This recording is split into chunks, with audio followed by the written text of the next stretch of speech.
Hey, folks, we did a presentation on that '08 Avalanche. Check out a preview on it, what to look for in general, any vehicle. But you don't want to leave out the test drive. That's ever so important. We decided to take this one out here for a little run, spin, and show you what it's all about. Because there's several things you need to pay attention to. And so you want to drive, number one. Afterwards, you may want to have somebody else drive. But when I decided to take this thing out, the first thing I did is turn the radio off. Guess what? You don't need to hear the radio. What you want to listen for is other noises. So no radio, no AC. I can hear the motor. I can feel it shifting. I can feel the shift points. I can feel the road. I'm on a little bit of a bumpy, curvy road at the moment.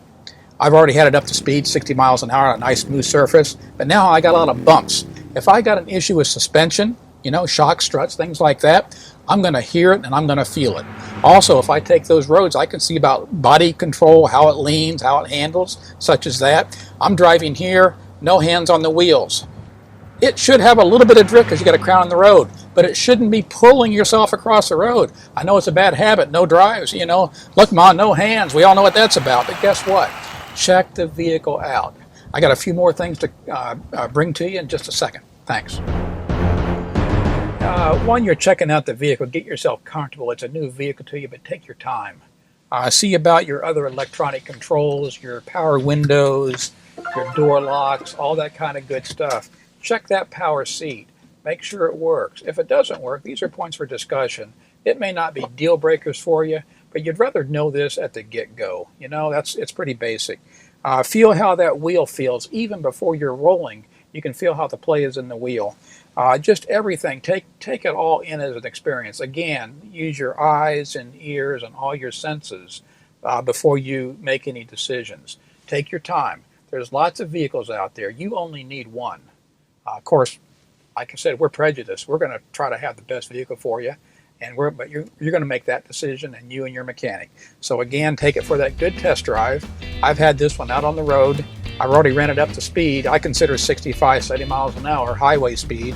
But as you do it, check your controls. Turn signals, do they work? Blinkers, do they work? Four-ways, do they work? How does that brake pedal feel? You couldn't feel that back in the driveway when you took off. But now when you get rolling like I am now, guess what? Pretty good acceleration, pretty strong. I'm going to take some curves up here. It says 35 miles an hour. I'm a little bit heavier, I will confess. But that's going to tell me what this vehicle feels like. And I'm not trying to be dangerous or anything of that nature, so I'm going to be careful.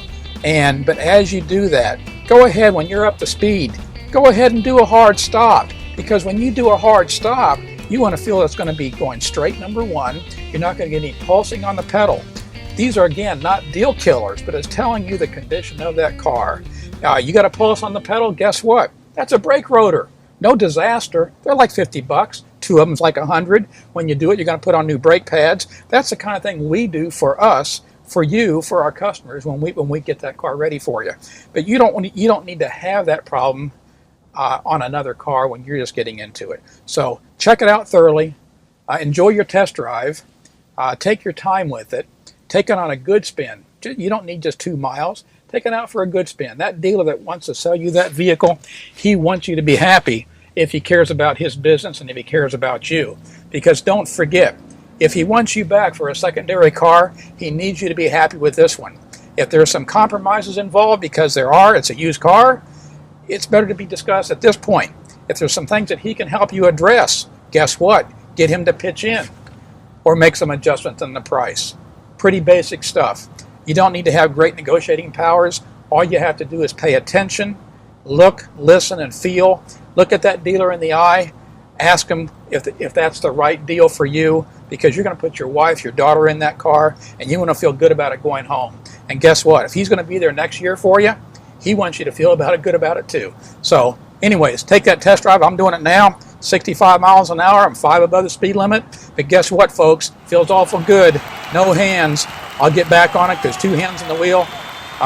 2 o'clock and 10 o'clock, and pay attention. No car, no phones. Enjoy yourselves. Vans, cars, and trucks. See you.